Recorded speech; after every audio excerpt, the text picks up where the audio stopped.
corner. Davis wants to go in. She'll push in. There'll be a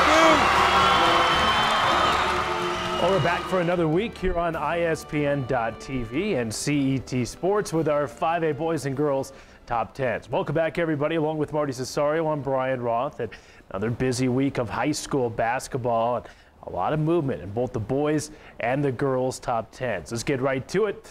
Let's go to the boys top 10 in Class 5A and start with our focus on the top 5. And not much change there at all. Regis, Rampart still undefeated. Fort Collins and Chaparral each at 14-1.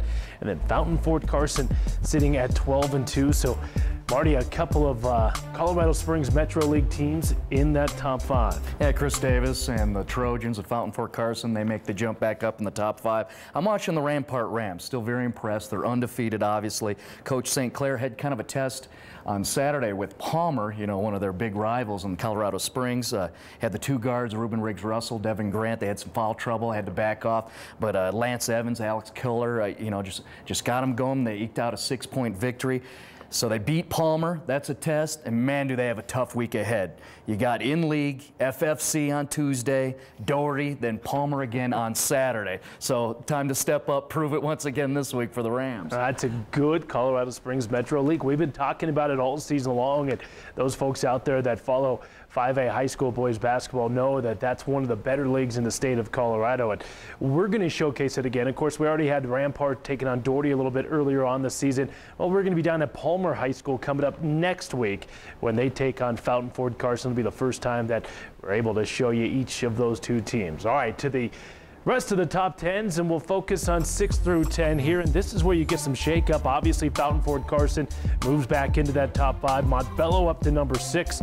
Arapahoe, boy, they lose to Overland, who has been just all over the map here this season.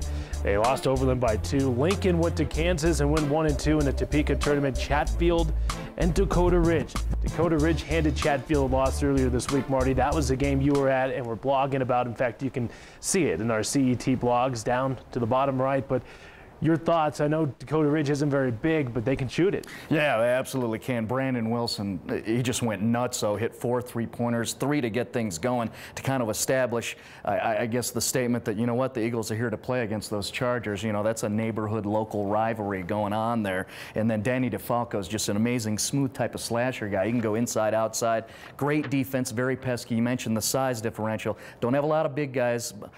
Brian Vanderveld is very, very, very athletic up the middle there, going against big guys like Wages and Carter, but they are very pesky. They have quick feet, quick hands, and they will harass you, and that's exactly what they did against Chatfield. What do you make of Chatfield and Arapahoe? These are two teams that have been in our top 10s. They're two of the most talented teams in the state. I think we can all agree on that. I mean, it's an Arapahoe team that holds Mullen to 27 points earlier in the week. Then they lose to Overland. We thought they might be able to go undefeated through that Centennial League, and then, well, Chatfield, they're kind of up and down.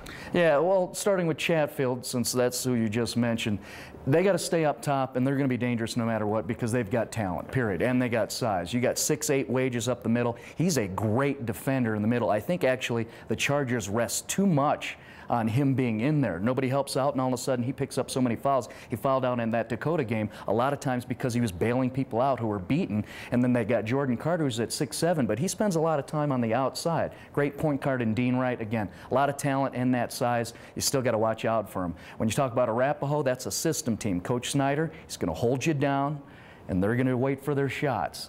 If that works out and they hit those shots, Arapahoe's very, very dangerous. If they're not hitting the shots, they're never going to lose by a lot. But if they're not hitting those shots, then they're going to be in trouble. Yep. It'll be interesting to see how those two teams continue out through the rest of the year in the Centennial and Jefferson conferences. All right, let's go to the girls' side in Class 5A and a shake-up at the top. We show you the top 10, focus on 1 through 5, and Highlands Ranch, our new #1 team. It's a spot that Karen Jiraki's team has spent a lot of time at over the years. Thunder Ridge drops to #4, and again, Thunder Ridge losing to Chaparral this week. It was their first in-state loss. You see Denver East sitting there at #5, and again, there's Legacy and Monarch at 2 and 3. Of course, we had Legacy and Monarch on the airwaves last week. It'll be coming to CET Sports here this week, so check your local listings for that one. But Monarch beats Legacy by 2, and yet we still have Legacy ranked ahead of them. Well, the reason being is that earlier in the year, Legacy beat Monarch by 2 in a game at Legacy High School. So the two teams have split, each team won by 2 each time, but the better record, only one loss, the 13-1 record for the Legacy Lightning. That's why we still have them above those Monarch Coyotes. But those are two pretty good basketball teams, and we had a great game from Monarch High School last week. Yeah, a little bit of fun in the front range there. I mean, like you said, just a month earlier, same kind of thing. Now Monarch gets to dish out the payback, and you had Alex Evans with 21 points, 9 boards. Alex Johnson puts in 17. They trailed by 10 at the half and then came back. It was reverse in that previous game a month ago. Legacy's Quincy Noonan had a shot to tie it up, but missed a three-pointer at 8 seconds left. So that just shows how evenly matched these two squads are. And like you said, Lightning have a better record, so they stay up a little bit higher. Yeah, again, that knocks Legacy off the ranks, from the ranks, I should say, of the unbeaten. No more undefeated teams left in Class 5A girls. And again, we mentioned Rampart, the only undefeated team in Class 5A boys. All right, here's what we have coming up on CET. Here's where we will be. We'll head out to a Front Range League matchup coming up on Tuesday, as Pooter will travel to Thornton. I know, Marty, you're going to have the call on that one. Then on Wednesday, we'll get you guys a look at Chatfield. We'll get them on CET. They host Ralston Valley.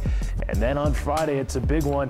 Boys and girls doubleheader from Golden, as D'Evelyn takes on Golden. Marty, you've had a chance to experience that rivalry. It's going to be a crazy gymnasium. Right. So again, a full week of high school basketball. For Marty Cesario, I'm Brian Roth. Thanks for watching right here on ISPN.TV.